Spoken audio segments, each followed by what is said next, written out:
The first time I felt it, I was 6 years old.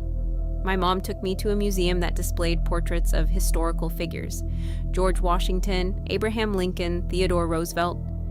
I loved wandering through the halls, looking at all the bright costumes and old weapons from the turn of the century. I remember walking along one of the exhibits lined with portraits. I passed them one by one, and a strange feeling came over me, like a hollow pit opening in my stomach. It was deeply unsettling, but the feeling only appeared when I looked at certain portraits, only when I looked at photographs of dead people. I walked down the corridor, studying each picture in turn. Dead, dead, dead. And then, at the very end, an ordinary photograph. Employee of the month. But the feeling wouldn't go away. When my mother caught up to me, I grabbed her leg and pointed at the photo through tears. "Mom! Mom!" I cried, pointing. "There's a dead man on the wall." "That's not a dead man," she said. "He works here." "No, he's dead. He's dead, Mom." Later, it turned out I was right. The man had died in an accident a couple of days earlier. My parents warned me not to talk about it. They didn't believe me. They brushed off my fears and rolled their eyes whenever I brought it up. After a while, I started treating it like something shameful, something you simply don't talk about in polite society. And yet, even now, when I look at photos of missing children on milk cartons, I still get that sick feeling in my stomach and know they're already gone. Only when you look back on your life do you realize how deeply something has affected you. For example, I never hang framed photographs. My walls are covered only with abstract paintings or posters, nothing with real people on them. I don't want to look at photographs because I'm afraid that awful feeling will come back. It's unpleasant even when I'm prepared for it. A historical figure, a celebrity, someone close to me, or a complete stranger, the feeling is always the same. Death is death. And the stronger the feeling, the longer it takes for me to recover from it. I once considered working in law enforcement, but I never truly believed in my ability. It all seemed unreal. The only people who knew I could do this desperately denied it. And after a while, I stopped trusting myself too. I convinced myself it was some kind of illusion, self-deception, that something was wrong with me for believing in something impossible. But deep down, I knew I was right. Eventually, I became an illustrator.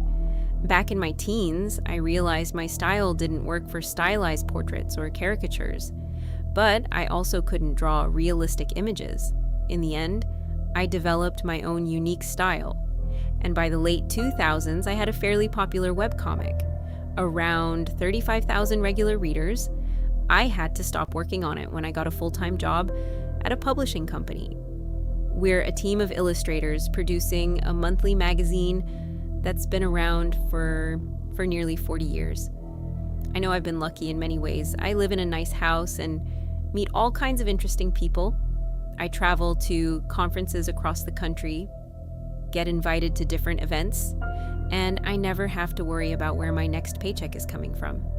I love my work and the people I work with, and I don't think that's going to change anytime soon. But deep down, something still bothers me. Something that keeps me from studying the paintings on walls or watching old TV reruns. Because every time I put on some old game show or sitcom from the 90s, I feel that hollow ache inside me again. Dead, dead, dead. For almost 2 years, the townhouse across the street sat empty. Then, one evening, coming home from work, I saw a moving truck parked outside and people unloading boxes.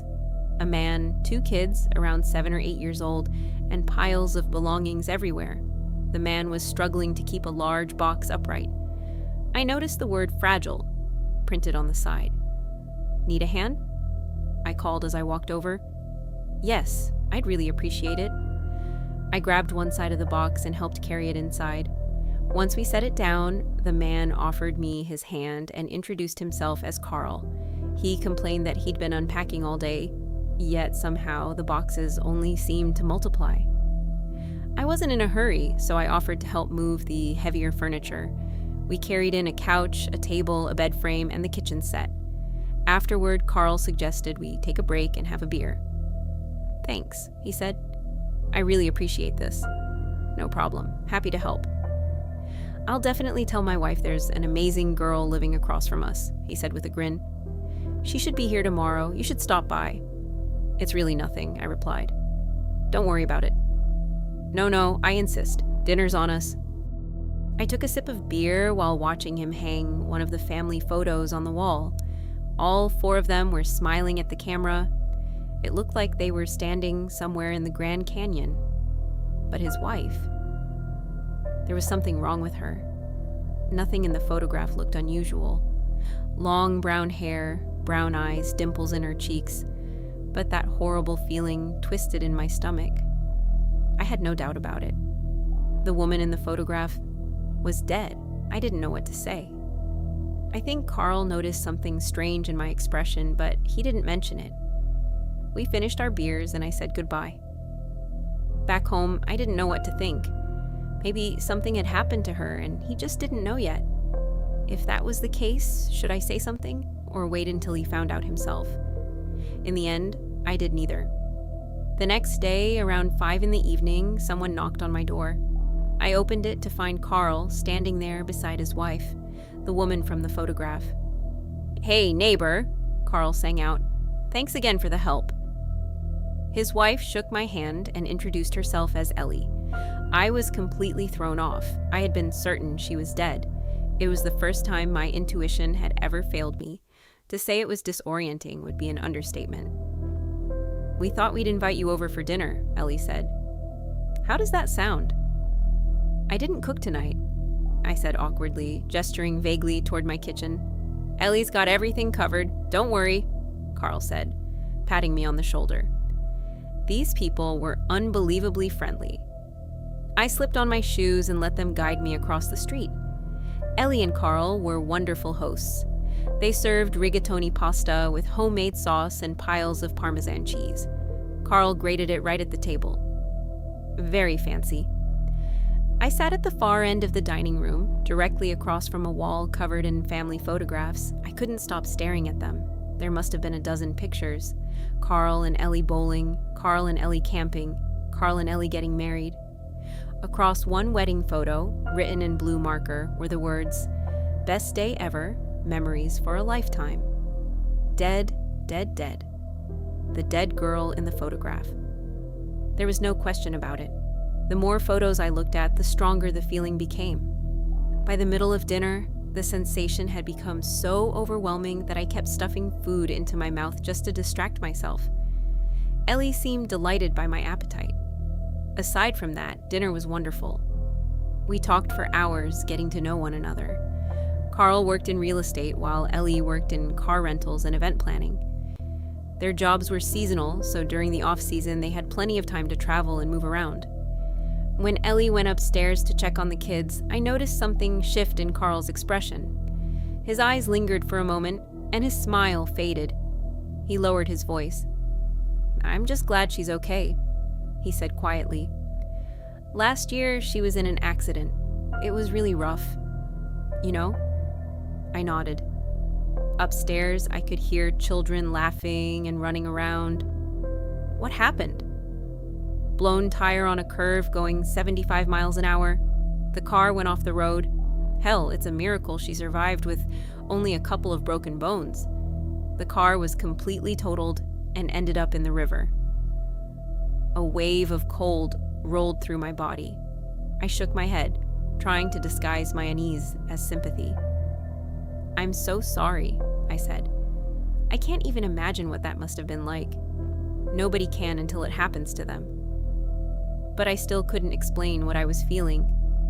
Ellie was upstairs, alive and breathing, yet every instinct inside me screamed that she was dead. Eventually, she came back downstairs. We had a couple glasses of wine, talked a bit more about work, and called it a night. I thanked them, they thanked me, and we exchanged phone numbers. 2 more names added to my contacts list. Before leaving, I pulled out my phone. "Do you mind if I take a picture with you guys?" They didn't mind at all. Ellie beamed as she wrapped her arms around her husband. I took the first selfie of my life, trying my best to look natural. I waved and smiled all the way back home, but the moment I shut my front door, I pulled out my phone again. I stared at the picture over and over until I convinced myself both of them were alive. I tried covering Carl with my thumb. Nothing changed. In that photograph, Ellie was alive. But throughout the entire dinner, I had been staring at photographs of a dead woman. I was absolutely certain of it. I had never experienced anything like this before. I tried to remember even one time I'd ever been wrong, but I couldn't. Ever since that first photograph in the museum, I had always known who was dead and who was alive just by looking at their picture. There had been moments when I thought I'd made a mistake, but eventually it always turned out I'd been right. For the first time in years, I seriously started thinking about what this ability meant. I opened random photos online just to make sure I could still tell the difference between the living and the dead. I scrolled through news websites and Wikipedia articles. Alive, dead, dead, alive, dead, easy. No hesitation. Whenever I do this, I have to take breaks to recover. It feels like the warning signs before a seizure. Otherwise, I get physically sick. Back in high school, during a documentary about World War II, I got so overwhelmed that I actually collapsed and had a seizure. The teacher had to call an ambulance, and the paramedics gave me muscle relaxants. I told myself none of this was a big deal. Maybe I misunderstood something. Maybe there were details about my ability I didn't fully understand. There had to be an explanation for what was happening. So I sat down and thought. Maybe Ellie had some terminal illness, and the accident somehow cured it. Maybe she had technically died for a few minutes and doctors managed to revive her. But my intuition had never worked like that before. It was always absolute, alive or dead. There was no difference between someone healthy and someone slowly dying. That couldn't be it. Then another thought occurred to me. What if she had received an organ transplant?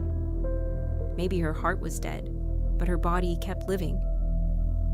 I spent hours looking through photos of heart transplant recipients trying to test my theory. Eventually, I found a living recipient, and my ability immediately told me he was alive. The donor in the accompanying photo felt unmistakably dead. I kept searching, testing every possibility.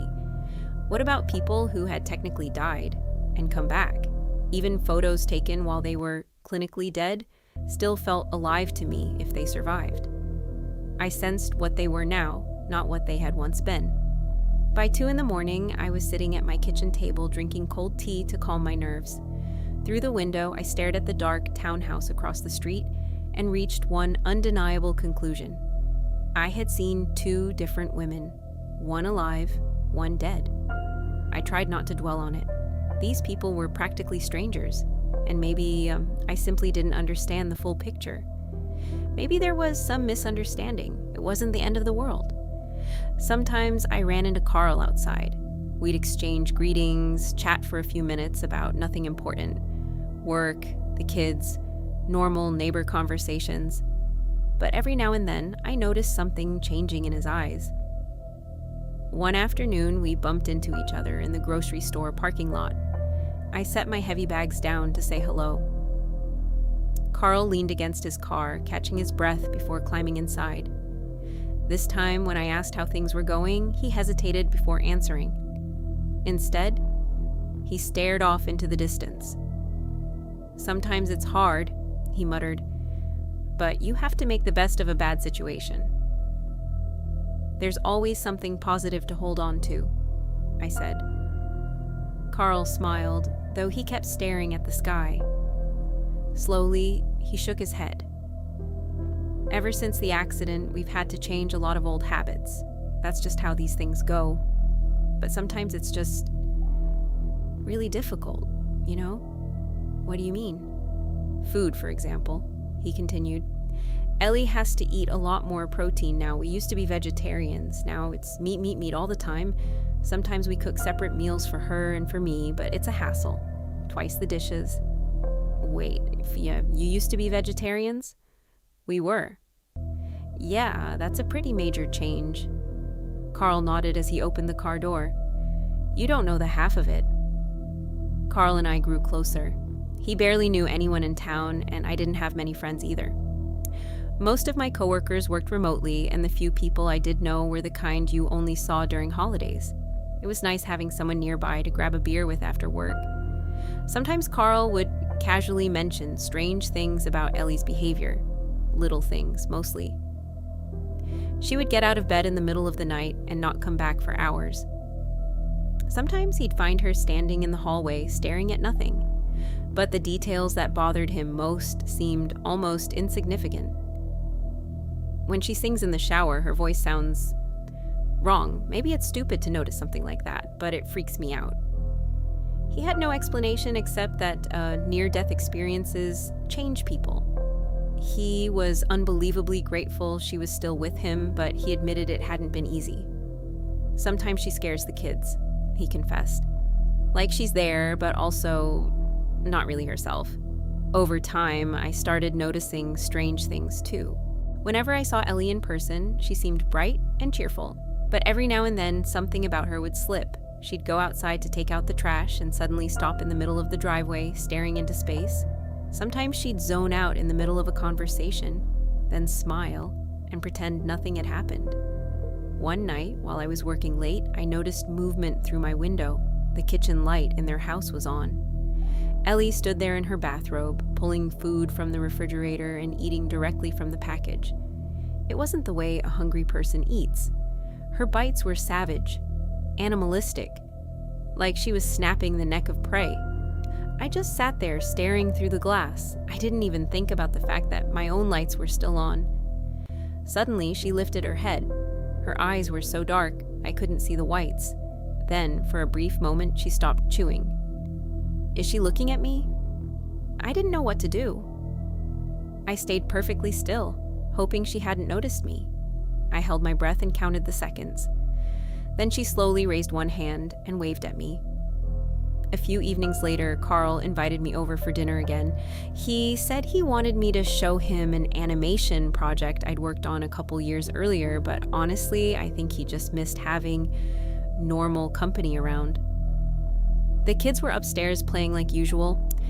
Ellie seemed completely normal. We were just about to turn on the TV when Carl excused himself to use the bathroom. For a moment, I was alone with Ellie.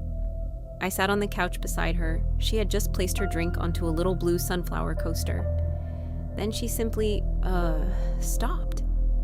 Her hand still held the glass. Her body froze halfway through leaning forward. Her eyes stared straight ahead. Just like that. Powered down. I watched her for a few seconds. Then she looked at me, without moving anything except her eyes. Don't look at me like that. Her voice sounded lower than usual, not dramatically, but enough to notice. I'm sorry, I said carefully. Are you okay? Why are you looking at me like that? She continued. What do you see? Her hand trembled slightly. Ice cubes rattled against the glass. You can see it, can't you? Without meaning to, I glanced toward the family photographs on the wall, then back at her. Her smile disappeared. She knew. Ellie straightened up the exact moment Carl returned, and her cheerful expression snapped back into place like someone flipping a switch. After that night, Ellie started looking at me differently. Whenever nobody else was around, she dropped the act. If I hadn't known what to look for, I probably wouldn't have noticed it. She seemed more relaxed. That constant bright smile disappeared from her face. The way she moved changed slightly. She tilted her head in strange ways, like a dog trying to catch a scent. She acted less restrained, almost playful. She knew I understood something, and somehow she seemed to enjoy it. One evening, while walking through my house turning off lights before bed, I suddenly felt someone watching me. I stood in my kitchen wearing nothing but underwear and an oversized t-shirt. I glanced toward the window. Ellie was standing right outside it. Her face was pressed against the glass, stretched into the widest, most unnatural smile I had ever seen. I stumbled backward into the table, knocking dishes onto the floor with a crash. Ellie tapped on the window 4 times and burst into a shrill laugh before stepping away and disappearing around the corner of the house. I sat on the kitchen floor, trying to steady my breathing. Then I shut every curtain in the house and checked every lock twice. After that, I tried to avoid my neighbors altogether. I didn't want to accidentally end up alone with Ellie again. I considered telling Carl what had happened, but decided not to get involved. Besides, it might only make things worse. Instead, I tried to distance myself and focus on my own life and my own problems. I had enough going on already, but I couldn't ignore the disturbing details. People in town started reporting break-ins at storage units and dumpsters. Several pets disappeared from the neighborhood. One neighbor complained that somebody's damn cat kept leaving half-eaten birds in his yard. I wouldn't have connected any of it to Ellie if I hadn't noticed strange markings on letters inside my mailbox. Someone had drawn tiny, smiley faces on them with blue marker. I didn't know what to think about Ellie. I didn't know what she was or what she was doing. Something about her was deeply wrong, but I hoped that eventually she would leave me alone. For a while, it seemed like she had. Then one morning, I found a half-eaten bird lying outside my front door. That was enough. I decided to talk to them, not just Ellie. Carl needed to hear this too, and I needed to say everything out loud. I crossed the street and knocked on their door. Their son answered, and all my anger vanished instantly. "Yeah?" the boy asked. Hey, are your mom or dad home?" "Mom's in the backyard. Dad's at the store." "Then I'll come back later," I said, "when your dad gets home." "Wait." The boy grabbed my hand and looked up at me. Tugging gently on my sleeve, he whispered, "Can you come look at something, please?" How could I say no? He led me into the kitchen and pointed toward the sliding glass door overlooking the backyard. That's when I saw her. Ellie was crouched on all fours in the yard, making a horrible choking sound like she was vomiting, over and over again. "She hasn't done this in a while," the boy said quietly. "It's weird. You should tell your dad about this. He knows." I stepped back so I couldn't be seen from outside. I didn't want Ellie spotting me. "Has your mom been like this for a long time?" "Ever since the accident." Everything suddenly clicked into place. Every photograph taken before the accident had felt dead. Every photograph taken afterward felt alive. The boy was right. Something had happened after that crash. "I'm going to talk to your parents," I told him softly. "Don't worry. Please don't." "Why not?" "Because then we'll have to move again." My heart stopped for a second when the sliding glass door opened. The boy grabbed my arm and pulled me into the hallway. The moment the door shut behind Ellie, I heard muffled voices. Seconds later, the boy ran upstairs while Ellie disappeared into the bathroom. I went straight home. After that, I no longer felt safe in my own house. Every rustle in the bushes outside my windows terrified me. Once, someone tried opening my front door in the middle of the night. Sometimes when I checked the mail, I found more little blue smiley faces drawn in marker across the envelopes. Some were happy, some were sad. Whenever Ellie noticed me, she would turn toward me instantly, like she always knew exactly where I was. She could be loading the kids into the car for school, then suddenly freeze and stare directly at me. Sometimes she and Carl would be walking into the house, and he'd have to physically guide her inside because she stopped to watch me. One day, she dropped a grocery bag. Several lemons rolled into the gutter. She didn't even care. I considered calling the police, but what could I possibly say? They hadn't actually done anything to me, and I couldn't exactly tell the police that she was dead. Not dead, but maybe dead. One night, just as I was getting ready for bed, someone knocked on my front door. The sound felt so ordinary that I walked over without even thinking. Through the door, I asked, "Who is it?" Carl answered. "I wanted to apologize," he said. "Can I come in?" I reached for the lock, but something deep inside me screamed danger. His son had told me he knows. How much did Carl really know? I slowly pulled my hand away from the deadbolt. "I want to apologize for Ellie," he continued. "She hasn't been herself." "What do you mean?" He hesitated, like he didn't know how to answer. Then I heard a metallic scraping sound against the door, like something sharp had tapped the wood. "There's something we need to discuss. I don't want to be involved." "That's not really up to me," She's watching you, and that means, well, we have to account for that." Another pause. "Open the door first," he said quietly. "We'll just talk." "No." Carl stepped away from the porch. From my kitchen window, I watched him cross the street back toward his house. Something long and reflective hung in his right hand, but I couldn't make out what it was. When he opened his front door, I caught a glimpse of Ellie inside. Carl squeezed past her with his head lowered, the edge of a garbage bag stuck out from his coat pocket. And even then, Ellie was staring directly toward my house. That was the moment I decided I was done. I either needed to call the police or leave town entirely. I wasn't getting involved with these people anymore.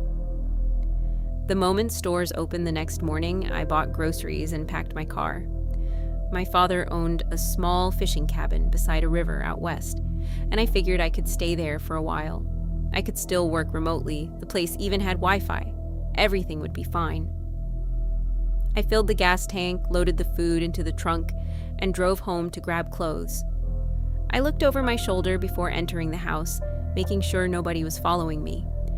Then I locked the door and hurried into my bedroom.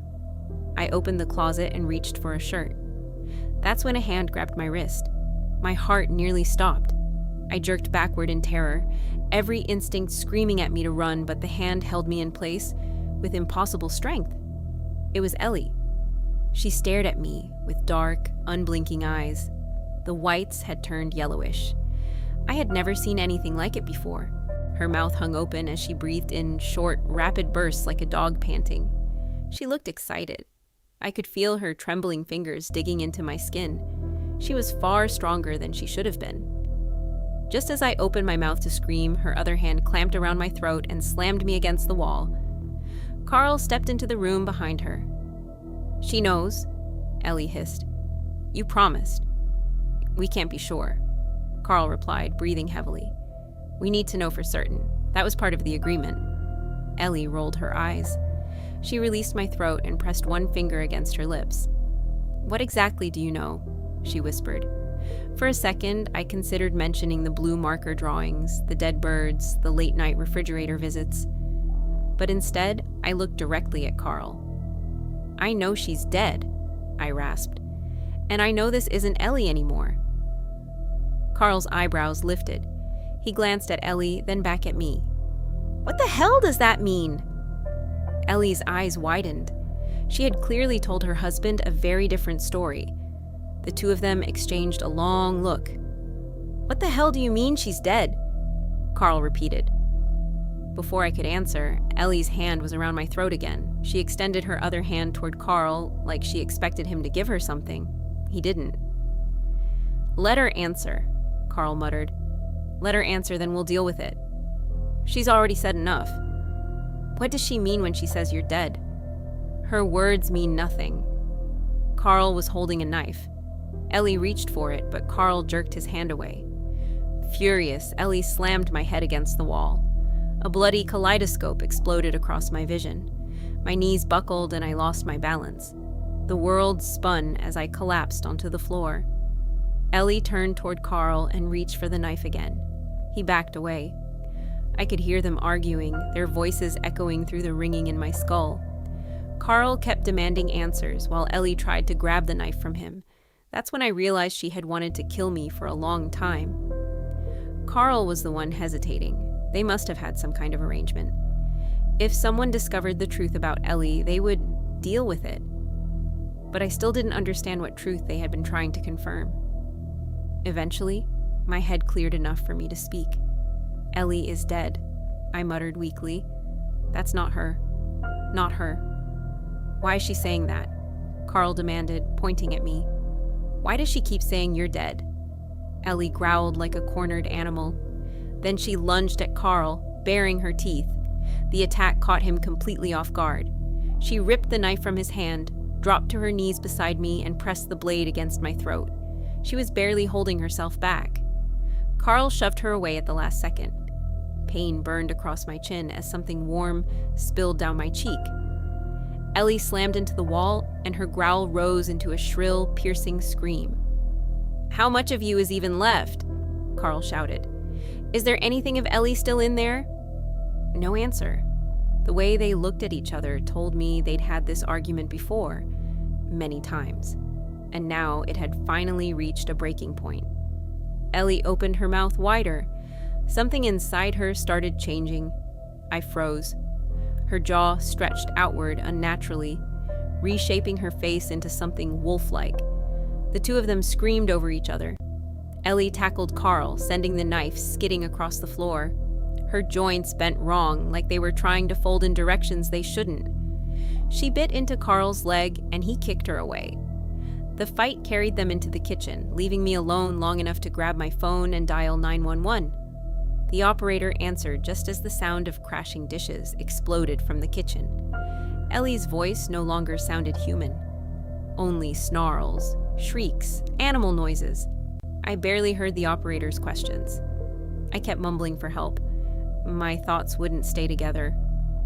I think I blacked out a couple times. The operator kept telling me to focus, asking for my address, but all I could think about was what was happening in the kitchen. It's strange how different familiar things look when you're lying on the floor. Not just the kitchen itself, the people inside it. That creature wasn't my neighbor anymore. It wasn't Ellie. It wasn't even human.